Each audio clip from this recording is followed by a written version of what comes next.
How to create polls in Microsoft Teams. So everyone, today I'm going to show you how to create polls in Microsoft Teams.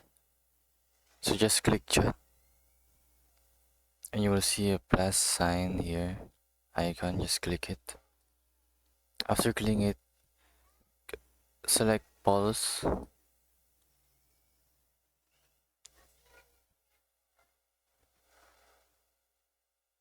Just wait to load. So here you can add description. So for example, banana. You can multiple section it. You can add more option here.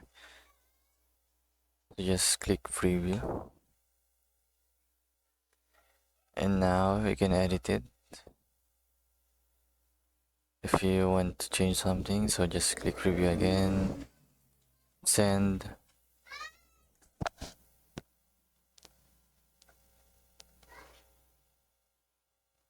and there you go. You have created polls in Microsoft Teams and chat. You can click some option here. I can submit. You can see if it's working.